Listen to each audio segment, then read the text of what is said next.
Let's talk about misery. That's a good subject. Good Christian Bible subject. Let's talk about good old-fashioned misery. M-I-S-E-R-Y, misery.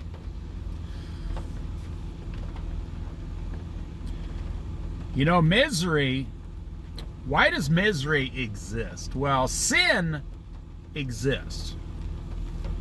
Why does misery exist? Sin exists. Why does misery exist? Well, why does God allow misery? But more importantly, who causes your misery? It's probably you. 99% of the time, you cause your own misery. 1% of the time, somebody else causes your misery. You may disagree with that. You say, other people caused my misery. No, you caused it by hanging out with those types of people. Well, my parents made me miserable. Well, that may be true somewhat, but usually it's probably because you were disobedient. But you're 30 years old now. You haven't lived at home for 10 years, so, you know, you're still miserable blaming your parents at 35 years old, 30 years old. I know people who are 50 years old still blaming their parents. The way my parents treated me when I was, a teenager, ruined my entire life. That's not true. It's a lie. That's just not true. As soon as you got out on your own, you were in an apartment that you were paying for with your name on the lease, and you were going to work using your money to pay for your rent, whatever happens to you after that is all on you. The sooner you figure that out, I went to the gas station today and I got $20 gas.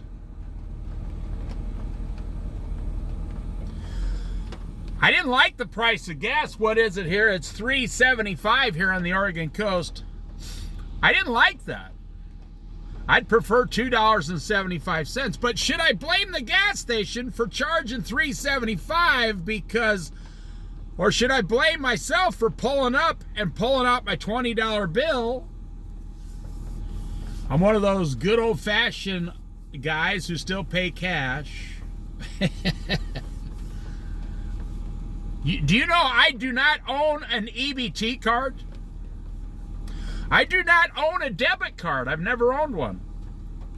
Do you know I've never once ordered something online on the internet? If I can't find what I need in the 30 stores around my house, then guess what? I probably don't need it.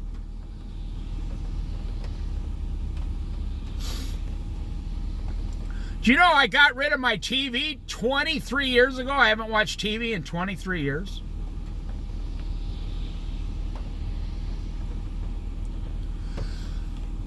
You see, you make choices. So I see this homeless guy sitting over here in the rain. He's sitting next to the grocery store. He doesn't have a siren on. He's miserable. Everything he has is soaking wet. You can tell it's the Oregon coast. It's November. He's soaking wet from the top of his head down into his socks.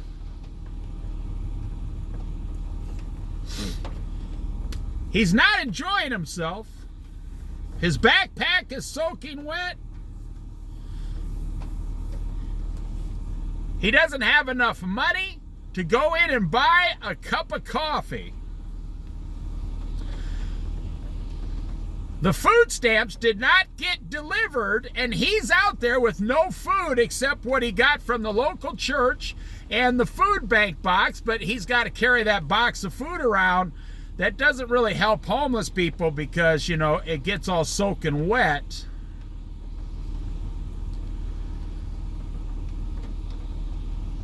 And he is experiencing misery.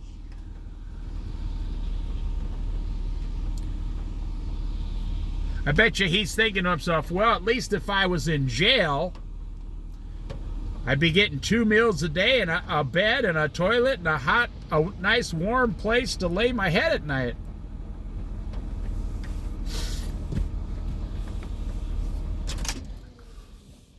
Is the misery he's experiencing right now, is that enough to change the decisions he's going to make to get out of his misery? You know, I hear online all the time, you know, I've been with my boyfriend now. I've been with my boyfriend now he doesn't have a job. You know, these girls, they call in these shows. He doesn't have a job. He owes child support to 2 baby mamas. I don't think he'll ever ask me to marry him. He's like $90,000 in debt.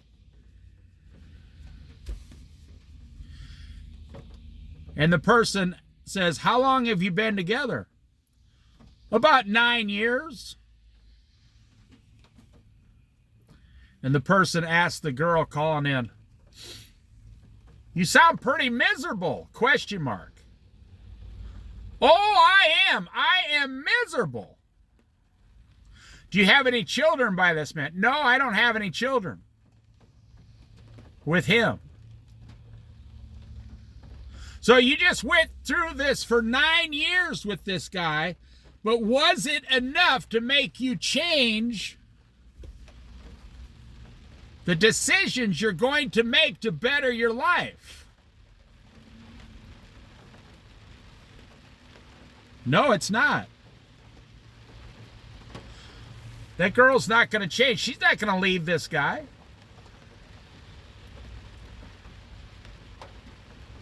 Maybe fear, maybe laziness.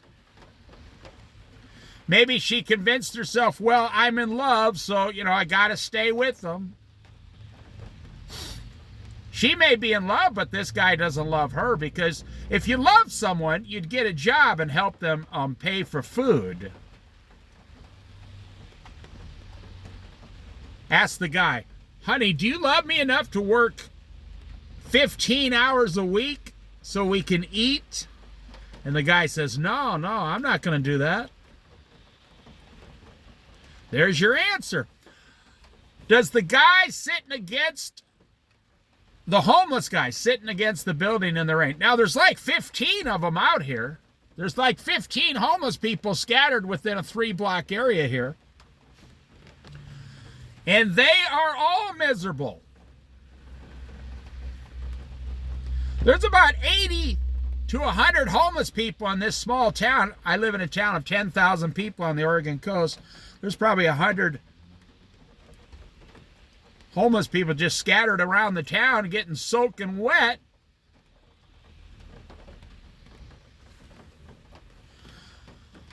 And people aren't giving out money that much to homeless people anymore. And all their food stamps didn't show up this month. Everybody knows about that. But that's not what I'm talking about. Is it enough to change your behavior? You know, we live in a world where people say, oh, no, it's not their fault. We need to give them a free house and free food and free medical care and free clothing and free everything. Well, pretty soon you're going to have, you know, someone's going to come over and shower you in the morning and help you go to the bathroom and tie your shoes for you. But that's not what I'm talking about. We're talking about good, what the Bible calls good old-fashioned misery. The Bible says the sluggard, the lazy sluggard, is so lazy, he will not even turn over on his bed to go outside. He will not even bring his own hand from the food back to his own mouth. I mean, not even talking about, he's not going to go outside and plant potatoes and pull weeds and dig up potatoes and cook potato soup. He's not going to do that. The lazy sluggard has no intention to do that ever.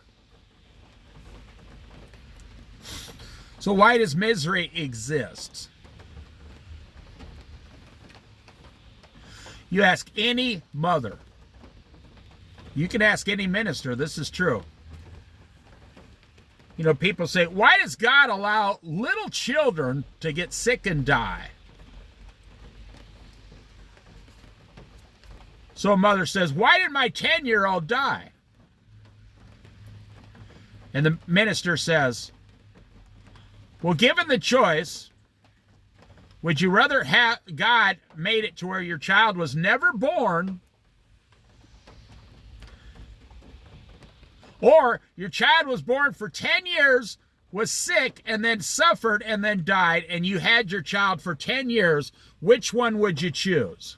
Would you choose to go, your child was never born, so you never have to go through this because you asked God to keep you from this? Or your child was born, suffered for a few years, and then you had the love of your child, but then your child was taken to heaven? Every single mother answers the same way. I would rather have my child for 10 years.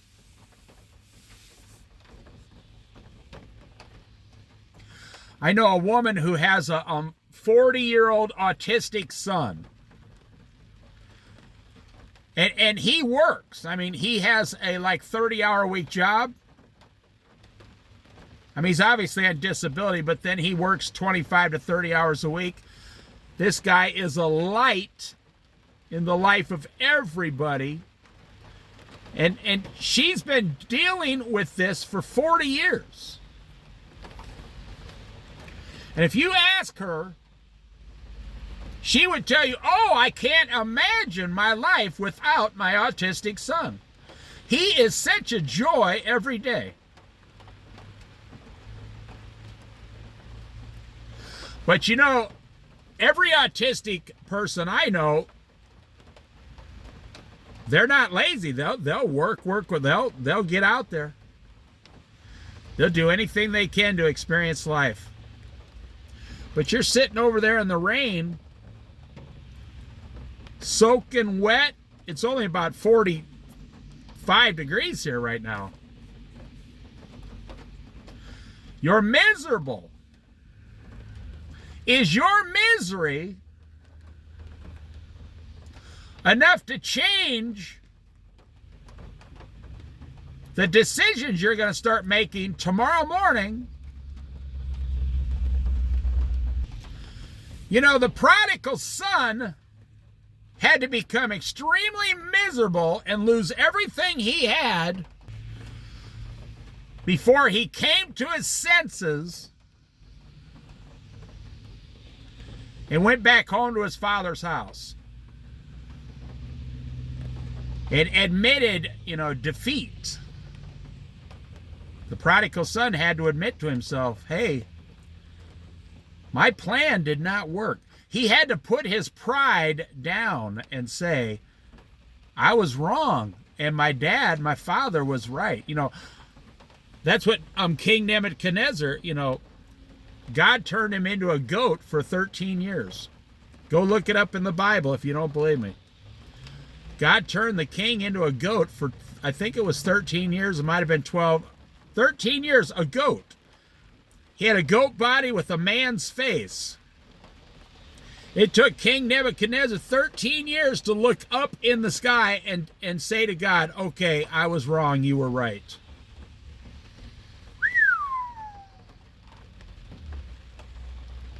This guy was so stubborn, it took him 13 years of being a goat on all four hooves, eating grass and sleeping outside. He sat out there but he was still a man.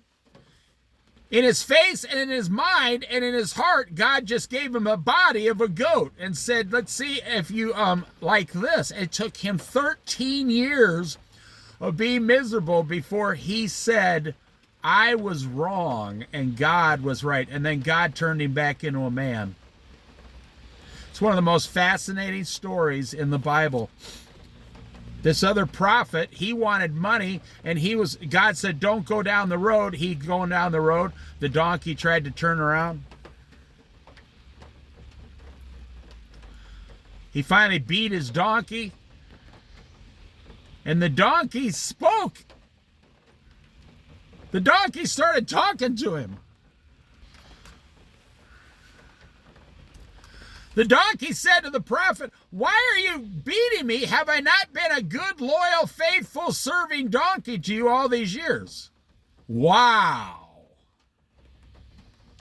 If animals could speak. And the guy said, the prophet, he got on the donkey, he said, okay, but we're still going down the road. God told the man not to go. The donkey told the man not to go. The man went a little further down the road, and an angel appeared to him like 12 foot tall with a flaming sword and said, okay, you must just be stupid or something. Because now I tried to get through to you through your donkey, but now you press the issue. I guess I'm going to have to use my sword and cut you in half. Because God sent me here to tell you, he told you don't go down the road.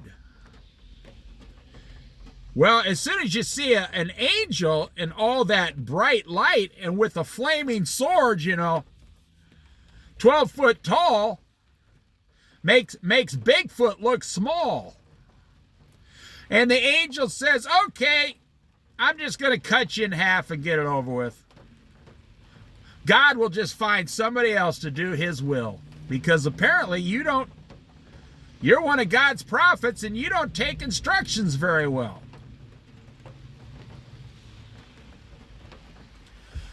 Well, the man begged forgiveness, got on his donkey, and started heading back home like he was supposed to. That's what it took for this man to do God's will. I think about these homeless guys sitting out here in the pouring down rain. It's not warm rain. This ain't like Hawaii rain, where it's like a nice warm shower. No. This is cold, miserable rain. Cold, bone-chilling rain, my friend.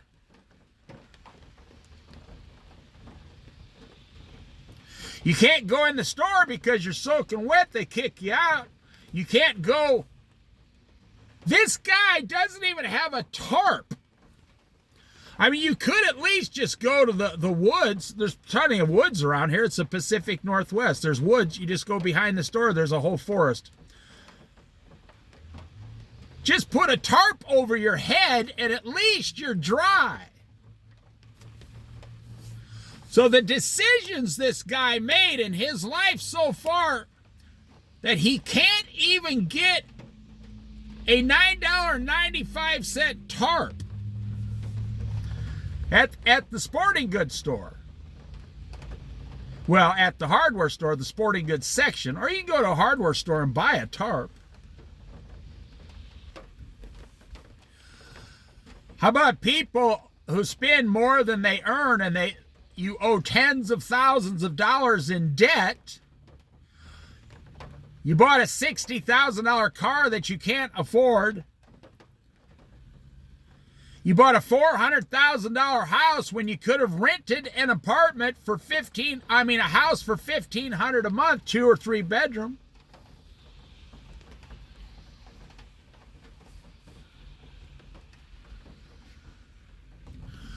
And then the creditors start calling and say, we're going to take your house away. We're going to take your car away. And then your boss calls and says, hey, you didn't show up to work. I'm going to take your job away. And you are miserable.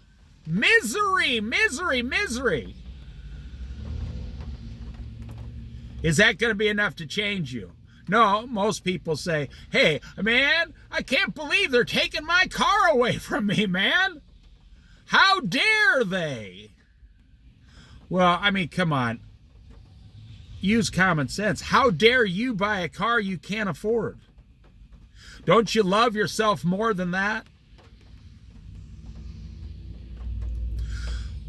You know, thou shalt not commit adultery, so you go out with your neighbor's wife, you know, she's kind of a crazy hippie girl or something, and you're sleeping with your neighbor's wife?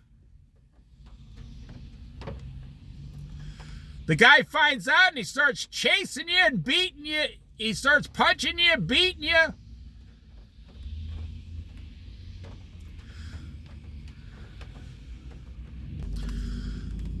The thing that causes, now my older brother would tell me this for sure, because he's a professional drug counselor. My older brother, for 15 years, he's been counseling people on how to get off drugs. So he's seen everything you could possibly throw at him or say to him or lie up to him, or he's heard all the stories. And yet he still is a very loving man and wants to help people get off drugs. And he would tell you that it's mostly a problem of pride. Now, he's a Christian too. It's a Christian place he works at. It's a pride problem. You may have a drug problem now. You may have an alcohol problem now. You may have a pornography problem now, but you started out with a pride problem. The beginning of your journey started out with a pride problem and ended up getting married to misery somewhere along the line on your journey. Your pride, it's like the guy walks into a casino with $1,000. And he says, I'm going to win because I'm more special than everyone else.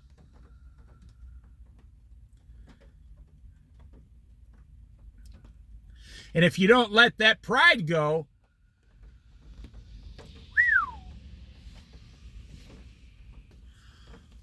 you know, I knew a guy, he went up to the casino one weekend. This wasn't here. This was back in Colorado. And he lost like $10,000. Well, then he tried to get it back. He was playing poker, 5-card stud. Then he tried to get it back and came back the next day with $50,000 out of his bank account. He lost the entire amount trying to get back the $10,000 because his pride was still there. This is a true story. By Monday morning, he lost $250,000, everything him and his wife saved for 30 years. And then he went out in the parking lot and shot himself so she could get the insurance money. True story. This happens all the time. You never hear this kind of stuff on the news. You never hear real stories on the news. All you hear about is Joe Biden or Donald Trump, or now we're hearing about Barack Obama again. All you hear is political news. It used to be about Richard Nixon. I'm old enough to remember Richard Nixon resigning. I mean, that's all was on TV for like 3 years, Richard Nixon. Richard Nixon was on the news more than Barack Obama, George Bush, Joe Biden, and Donald Trump combined. It was huge. Richard Nixon was huge, and he started out like he was extremely popular. I hear these people all the time, talking about Donald Trump, Donald Trump, Donald Trump.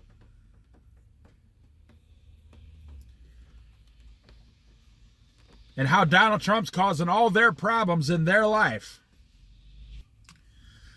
Well, first of all, that's not even possible that Donald Trump would cause problems in your own personal life.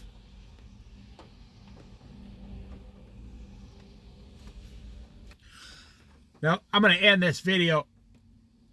I cut to the chase, and I look at the end results. What are going to be the results? You know, you guys talk a big game out there, but what's going to be the end results? Well, most people, you don't have any results. You're not producing any fruit. You're not planting anything fruitful for, Jesus Christ. You're not passing out Bibles. You're not saving money. You're not debt-free. You're not losing weight. I mean, very few people do this. You say, well, I don't want to work for $18 an hour. Swallow your pride and get over it. Working for $18 an hour is better than working for zero without a job.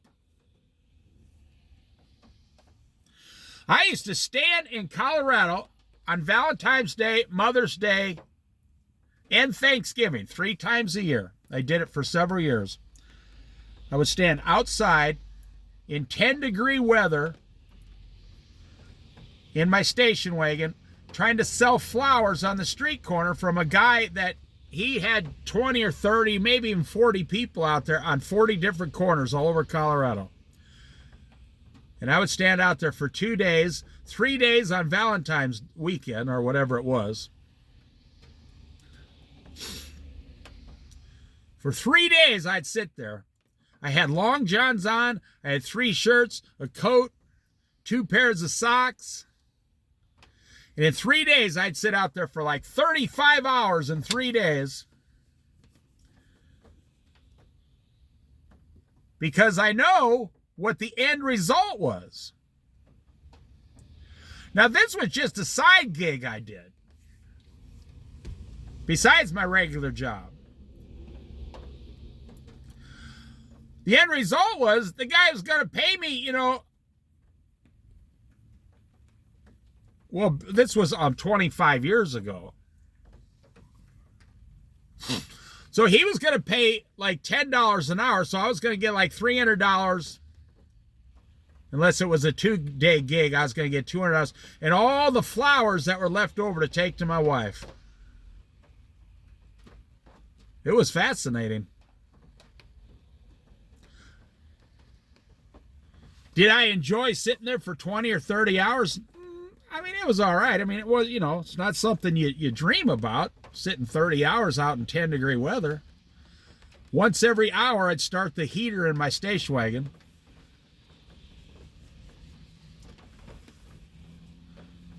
Well, mostly I'd just start the heater, the engine. 1 year it was below zero on Valentine's Day.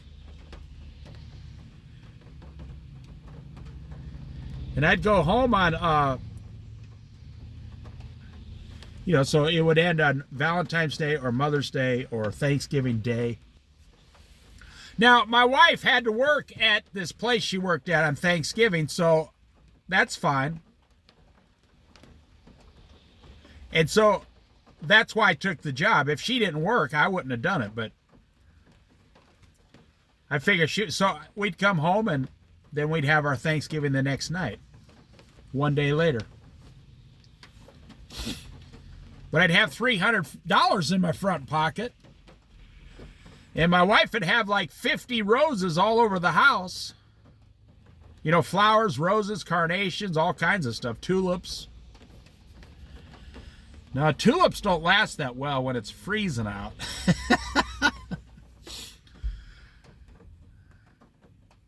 I swallowed my pride and went for the opportunity. If the guy sitting on the side of the building here would swallow his pride, there's a minister right down the street. In fact, there's about 15 ministers in this small town. Any single one of them will help you right now. You can knock on their door at 2 o'clock in the morning and they'll come out here and help you. We have a number here that you can call to get help if you're freezing.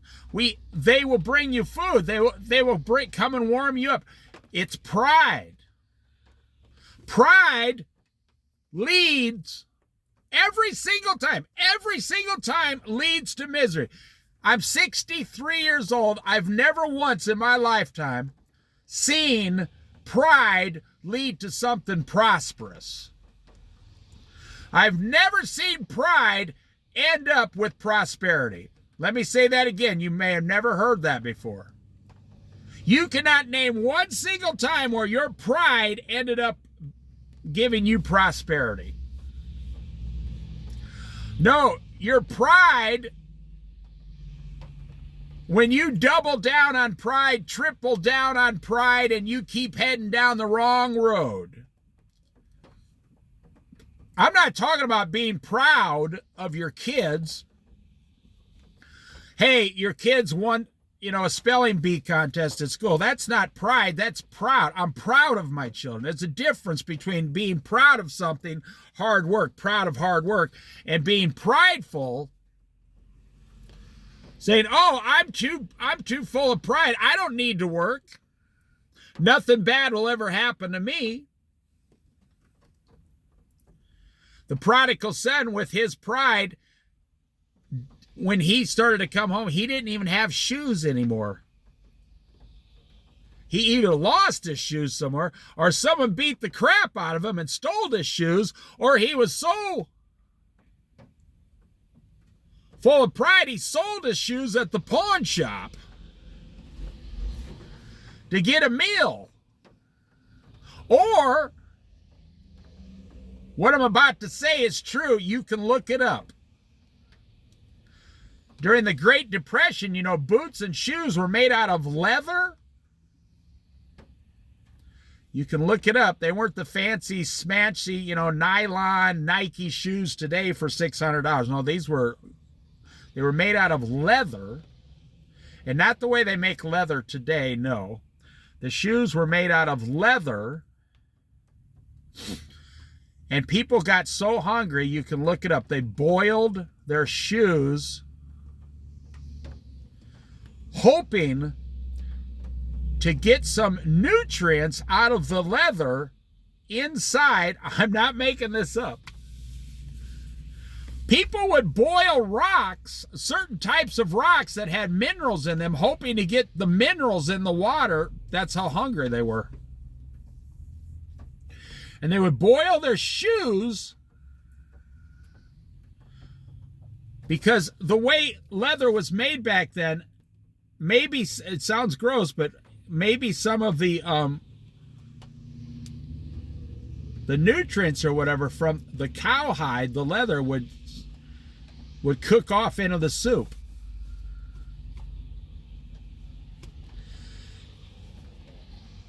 The reason you don't understand that is because you've just never been that hungry. I've never been that hungry. I'm not going to claim that I have been. No. I can tell you honest truth. I've never gone one day without food in 63 years by the grace of God. Now, unless I was fasting or dieting on purpose. But I had money in my front pocket. There were many, many times, oh yeah, the first 40 years of my life, I'd be working full time, my wife would be working full time, and it would be just enough to survive with a little extra. That was it. Never had any money back in the day. So it's pride that tells you, I'm going to go to Disneyland for $14,000 with my family for a week, because that's about what it costs. You can look it up online once you get all that stuff. MGM Grand in Las Vegas, they just said, we regret our price increasing this summer. They say we were charging some of our, in the rooms, the higher up rooms, we were charging $38 for a bottle of water. $38 for a bottle of water. Well, that's pride from the casino. Thanks. Yeah, we'll just charge them $38 for a bottle of water. You know, in Vegas now, they got $999 steak buffet places. Now, they go up to like $5,000, but they got them regular. $1,000 for a steak, all-you-can-eat steak buffet. Who would spend $1,000 on steak and then turn around and complain about inflation at your local grocery store? A person full of pride, that's who. I just saw a family get in a $120,000 Cadillac SUV. They didn't have $120,000. Now, they might have been making $120,000 a year or $150,000, but they didn't have $120,000 to buy this Cadillac SUV. So why'd they buy it? Pride. Pride tells you, I want a $120,000 car. You know, I was looking at the guy Chum Lee from Pawn Stars. I saw a recent interview of him for 5 minutes. He said they got to the point to where they were making at Pawn Stars several $100,000 a month to do that show. And the guy interviewing him says, wow, you must be low. He says, no. He says, I was dumb back then. I blew most of it.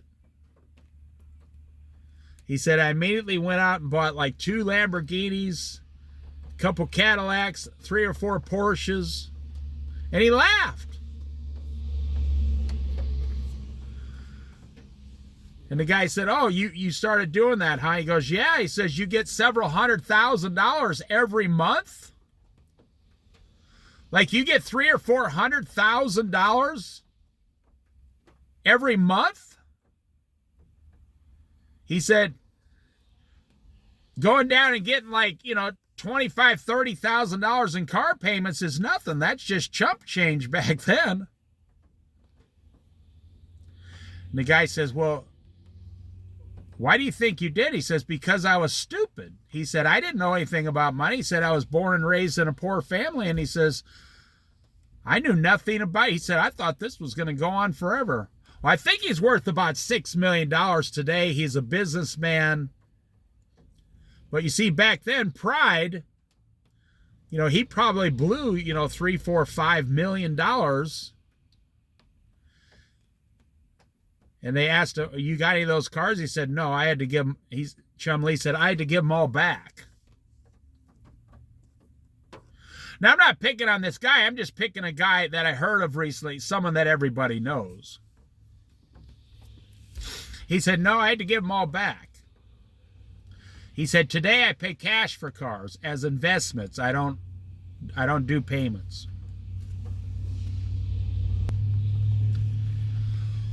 What causes a man to sit out in the rain and be miserable? Misery. You could, as a minister could walk right up to him and say, son, are you ready to change? You look pretty miserable out here. And the kid would say, get away from me. I'm doing just fine. The prodigal son was sitting there watching. He was a Jew in the story. I assume he was Jewish. They weren't allowed to eat pork. So he was a Jew watching the hogs eat the slop. And he was so hungry. He longed to be able to eat the slop that the hogs could eat. Now, you can't eat what hogs eat. No, it'll make you sick. It'll make you so sick. You can't eat what crabs eat either on the ocean. They eat all the dead things. You can't eat what vultures eat because they eat all dead things. So he was sitting there watching those hogs. He was working for someone. They said, well, we'll feed you once a day if you slop these hogs 10 hours a day. And he was sitting there, no shoes, no, raggedy clothes, thinking, my goodness. And he came to his senses. It said he came to his senses.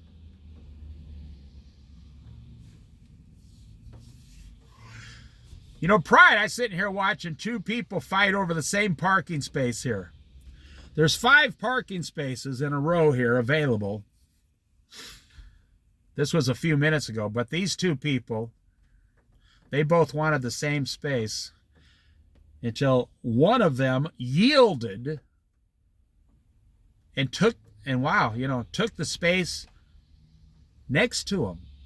See, the one was a little closer to the door, and the other one was 4 foot further away from the door, a whole 4 foot. But you see, they were both full of pride, and they're both staring at each other. I want that parking space. And so they created for themselves about 45 seconds of misery.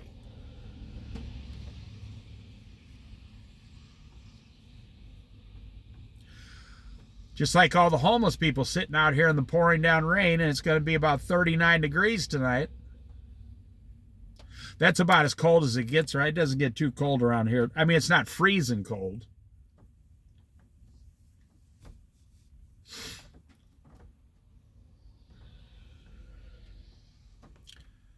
My son lives over in Idaho, and it's getting down into the 20s at night. And they got homeless people over there, too.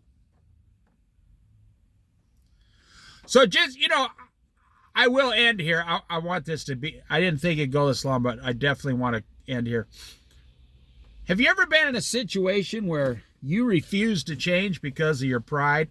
You absolutely refuse to change. I know a guy went to the doctor. Doctor says, you better quit smoking. You're going to be dead. He said, no, I'm not going to quit smoking. I knew another guy who had a minor heart attack. He'd been smoking cigarettes for 50 years. But he never drank. He wasn't a drinker. He was just a smoker, and he's a very hard worker. He was still working. He had a little minor heart attack. He went to the doctor. The doctor said, quit smoking. It will get you better, and in 6 months we'll put a pacemaker in you, and you can live a long time.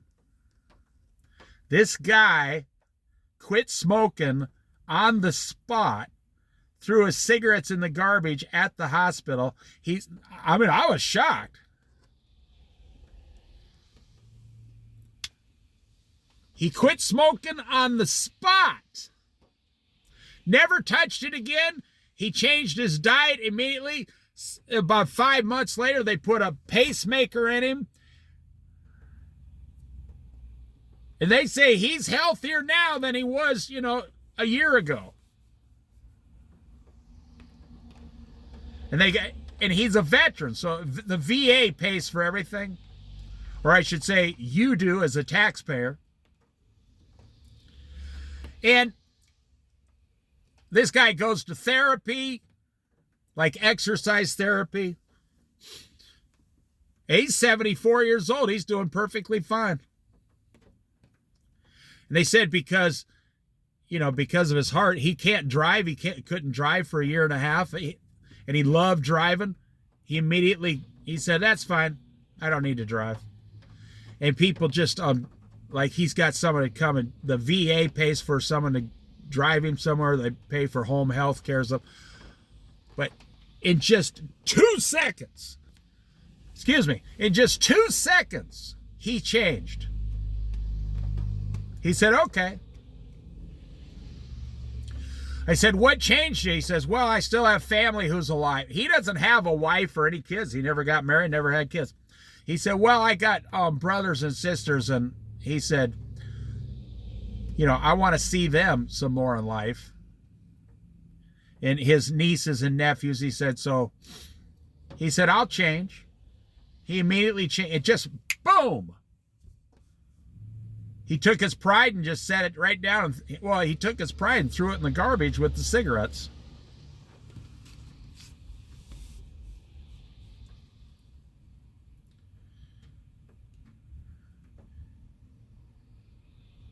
And he lives next to a lady who drinks and smokes. And she says, oh, I wish I could do what he did, but I just can't do it. But she doesn't have any health problems as of yet. And she's in her 60s. And he says, oh, you could do it. You can, anybody can stop and change in the blink of an eye.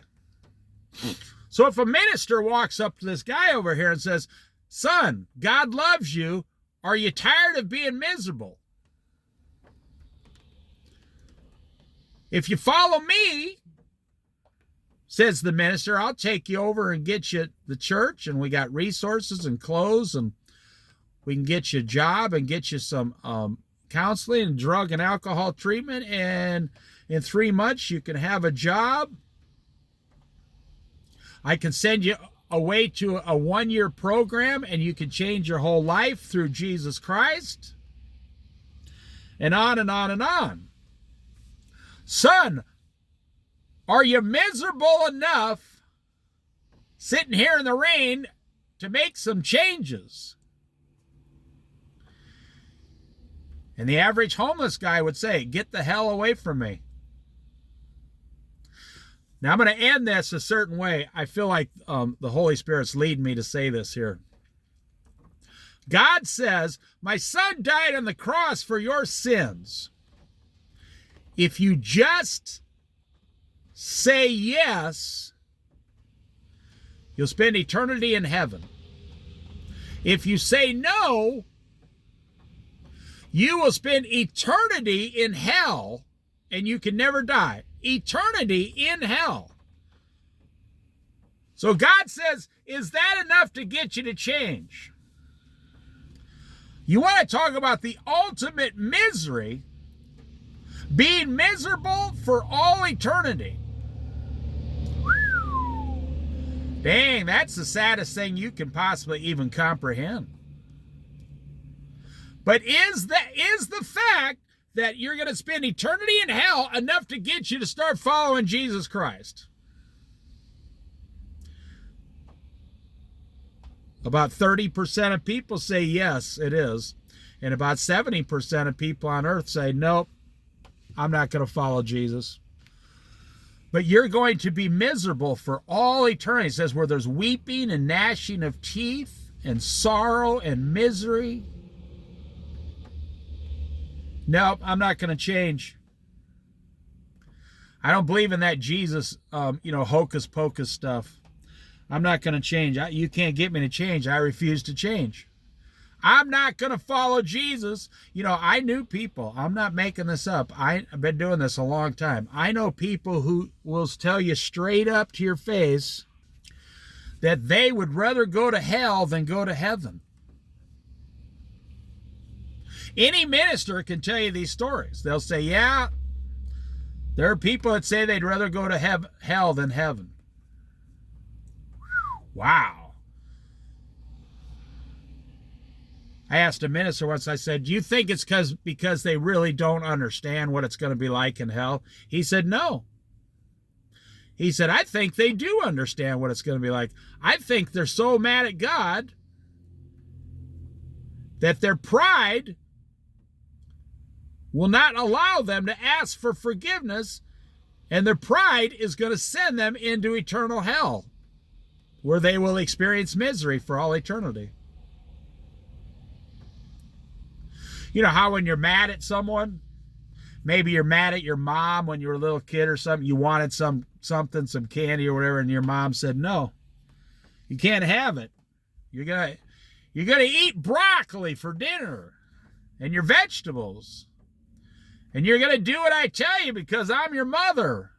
Or I'm going to slap you across the face, you little brat. Okay, I got a little dramatic there. And you're really angry at your mom. And that anger and pride prevents you from saying, hey, Mom, I'm really sorry about the way I acted. I'd like to apologize. You're my mother and I love you. So you stay mad at your mom for weeks. You still don't get the candy or the cookies, but you're trying to prove a point.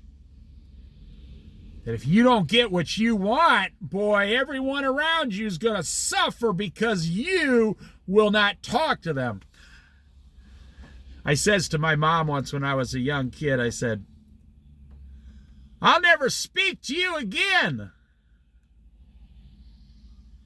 And I was like 7 years old. And I thought, that's the most ultimate punishment. I'll never speak to her, and she is going to suffer because I will stop speaking to her. And my mom laughed and said, oh, good. I finally get some peace and quiet around here.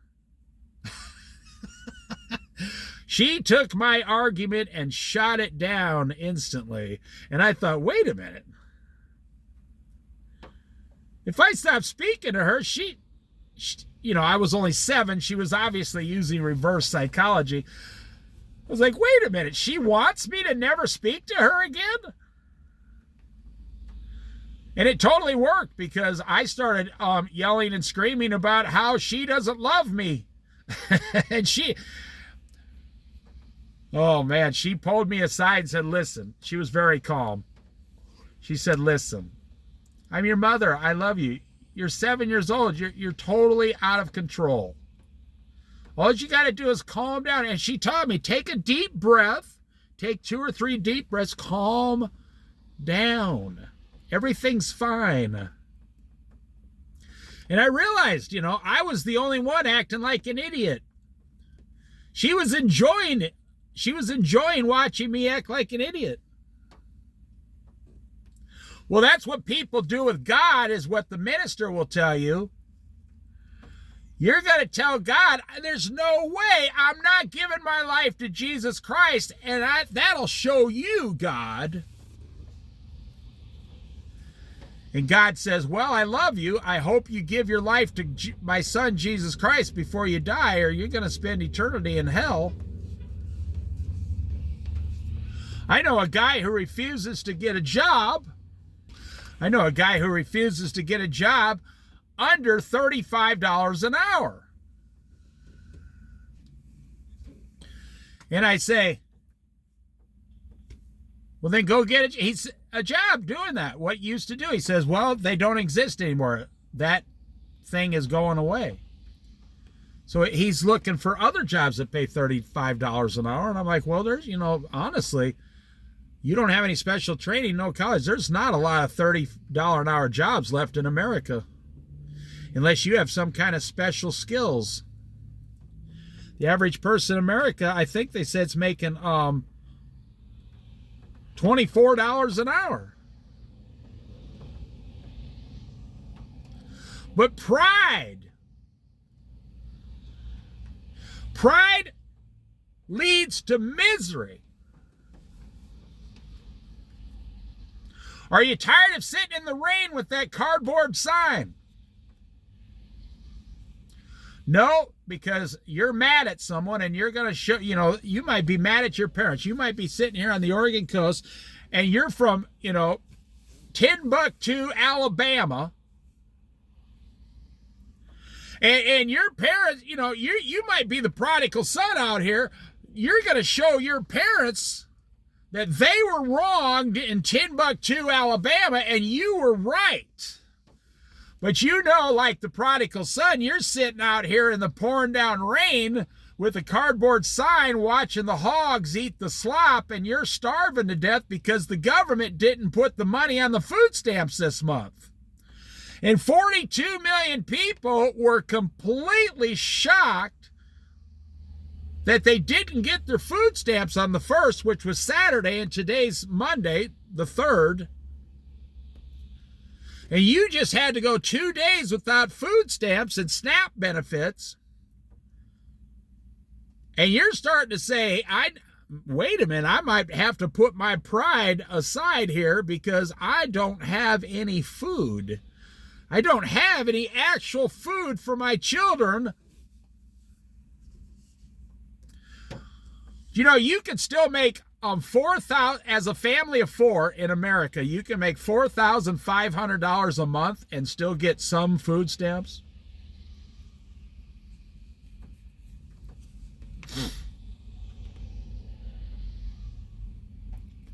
I'm not against food stamps, no. This is not a video about food stamps. This is a video about, are you miserable enough to now change? This is not a video about homeless people. This is a video about anyone who is living in misery right now today. Anyone who's living in total misery. Are you miserable enough? Have you reached the level in your misery, like the prodigal son, you're now so miserable, you're now willing to start changing? Well, if you said no, you are in the majority. The majority of people will not change, no matter how much they suffer. If you said, yes, I'm ready to change, then you are a rare breed in the minority, and you got a good future ahead of you, because God uses misery to try to wake up his children. The Bible says very clearly, God punishes, God corrects those he loves. So if you're being punished by God, if you're being corrected by God, if you're being allowed to be given misery by God, that means God loves you. And all you got to do is say yes. Go knock on that minister's door, that preacher's door, and say, I've come to the point in my misery, I'm ready to change now and start following Jesus. Is there anything you can do to help me? Any pastor in America will tend to your physical needs a little bit and then say, come to church on Sunday, and then we will go from there. I'll introduce you to the rest of the people, a few people, and I'll get people around you that can help you. I met a guy who was living in his car. Someone knocked on his car. They knocked on his car door and said, you don't look too well, man. And they took him to a homeless mission for Christians. And he lived there for a year because someone from a church knocked on the side of his door. Now, I used to work way, way back, 35 years ago, for the Salvation Army. And if you think it's miserable sitting out here in the rain at 42 degrees, you haven't seen nothing, my friends. In Iowa, it could be minus 42 degrees wind chill. I used to have an old van when I lived in Iowa and I was working at the Salvation Army, and this guy was 55 years old. You ever seen the movie The Dude? I can't remember his name, but the movie The Dude. And, you know, the hippie guy, drugs his whole life, just couch surfing for the last 35, 40 years. And that was a funny movie, but that's what this guy was like. And he was ringing the Salvation Army kettlebell. And back then, they'd pay a minimum wage, which was only like $5 an hour back then. But if they were in the program, and this guy wasn't quite in the program, they were going to bring him in 3 days, and he needed a place to live for 3 days in Iowa, and it was about 18 degrees out. This guy had no long johns, no hat, no gloves, no nothing. I said, hey, I got an old van. You can sleep in it. And I got a sleeping bag.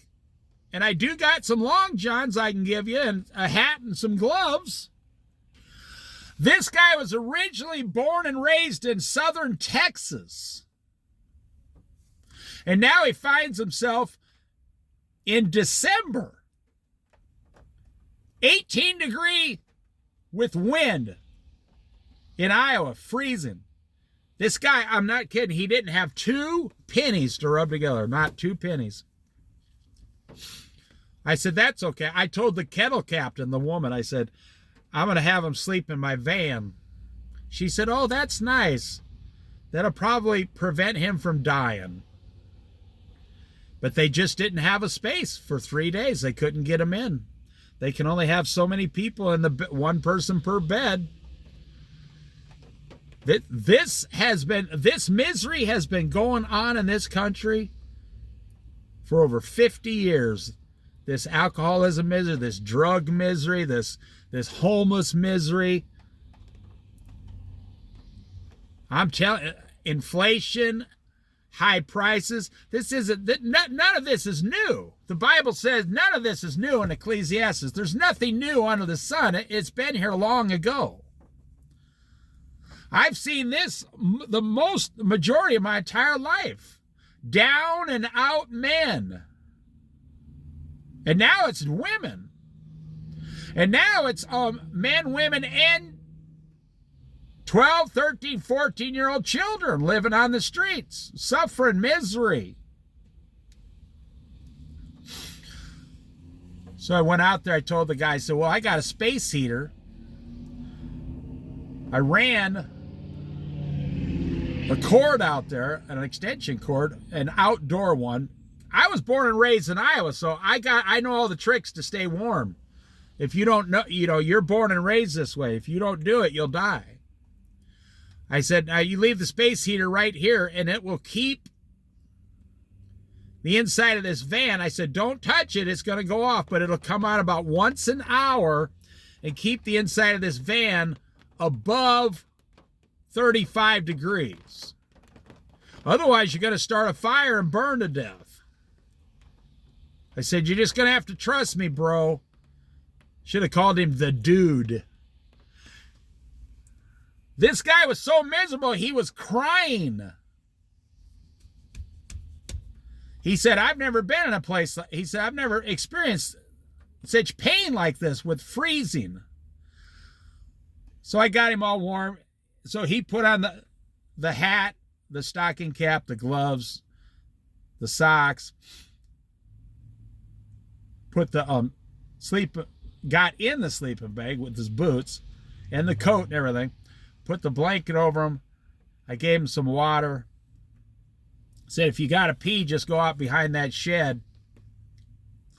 This guy reached the point in his misery, in his journey of misery. He reached the point in his journey of misery he was willing to change. He no longer had anybody to go to, no family left, nobody. He had nothing. And if he did not say, yes, I'm ready to change, he would have died on the street right there in Iowa that winter. The police would have came and just scraped him off the ground, frozen with a snow shovel. And he didn't know Jesus. So he would have went from that misery into hell, according to the Bible. He would have went from earthly misery to more misery, eternal misery. And I believe we should strongly talk about hell, because we talk about heaven. You should talk about the bad as long as the good. You better tell people what they need to avoid. This guy went in the program, gave his life to Christ. The program back then was only like 6 months long. After 6 months, he said, it was like day and night. He went from like the dude to suit and tie businessman. This guy was very intelligent when he wasn't suffering and he wasn't on drugs. And he had a haircut and a shave, and he was an extremely intelligent person. And he got on a bus and said, I'm going back to southern Texas, and I'm never leaving again. He says, I'm never going to spend... He said, I'm never going to spend another winter here. He said, I'm never going to put myself in that position where... And he was serious. He said, I'm never going to put myself in a position where you can actually walk outside and die. because of how the temperature outside. He said, I don't know how you people live here. Well, he ended up in Iowa on drugs. That's how he ended up there in misery. And he'd spent about a month outside before he got a hold of the Salvation Army people. And he, I mean, I'm sure he's not even alive today. He would have been like 55 back then and was 35 years ago, so he'd be 90 today. But he changed. And he went through the program, the men's center, and he gave his life to Christ. And he put on a suit and a tie and a white shirt and got on a bus and went back down to Texas and had a job waiting, a place to live, everything. Because his misery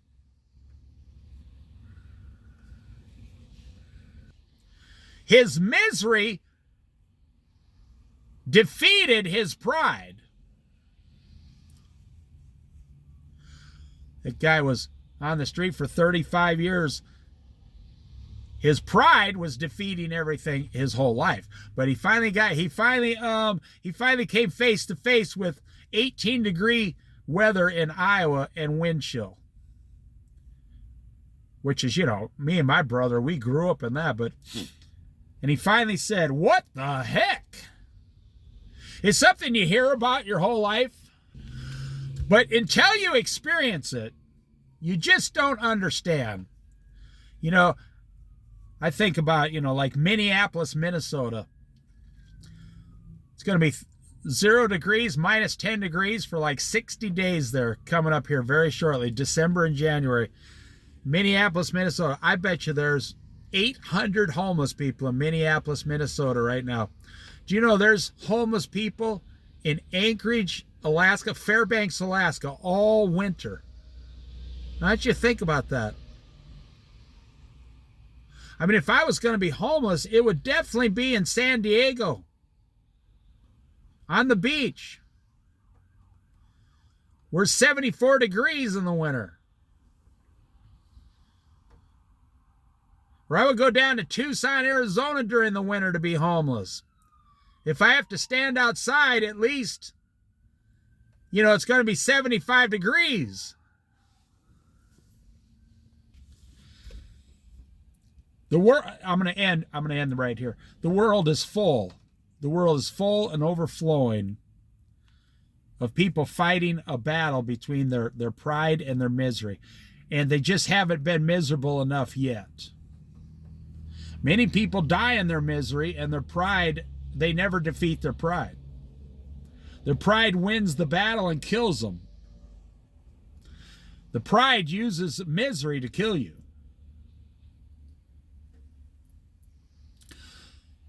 So, so now I'm still looking at the same homeless guy in the rain.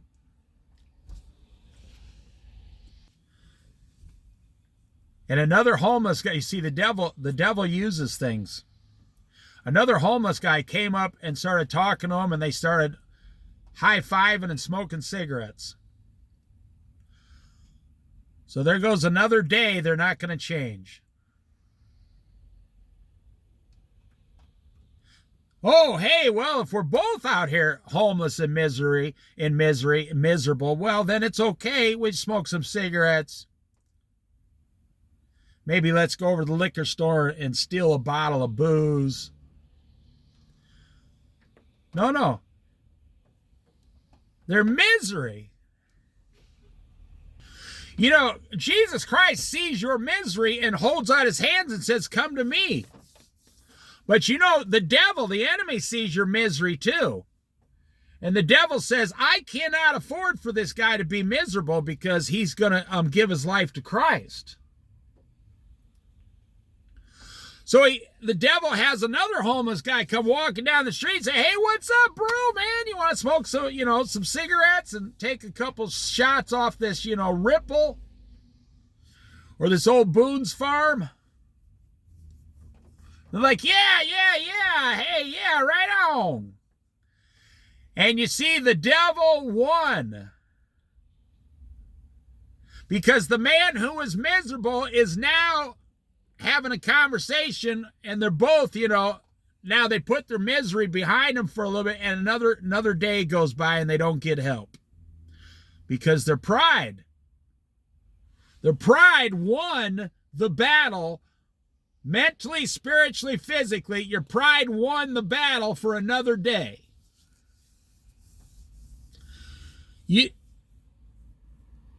I'll tell you one last piece of wisdom. You'd be amazed at how successful you could be in this world, especially in America. You would be shocked at how successful you could become, and quickly, if you just put your pride aside.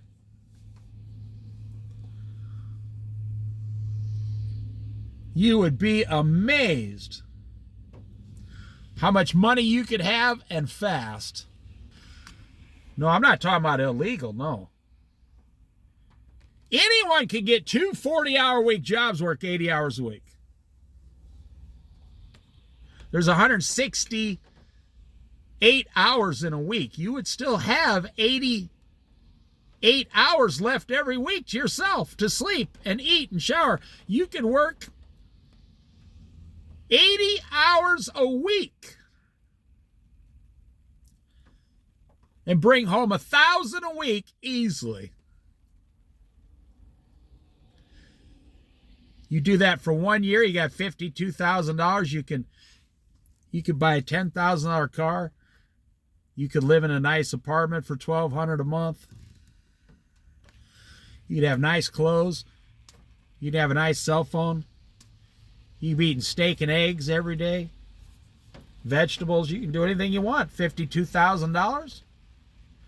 And then after the second year, you just get one job that pays $50,000 a year. Now you only got to work 40 hours a week.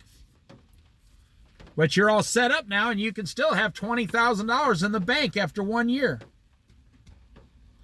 Then you can meet a nice girl, get married. She makes $50,000. Now you make $100,000. Boom. Your whole life changed. But you got to take your pride and put it away. Now people say, well, it's not just that. People have addictions. Well, I will answer those people that talk about they can't do it because they're addicted. I could make the case that everybody has some kind of an addiction in America. In this over-entertained society here, overindulging society, at some point, even if you have a full addiction, the people that get help put their pride down and get help for the addiction. So it works either way. Your pride's in the way. Your pride is destroying you. And that's what's causing your misery. But your misery is not to the point yet to where you're willing to change. You're not quite ready to put your pride down, and maybe you'll be like the guy I helped live in the back of my van for 3 days. Maybe you have to lose every single thing you've ever gotten in this world before you're willing to walk in and ask someone for help. Or before you're willing to talk to Jesus Christ.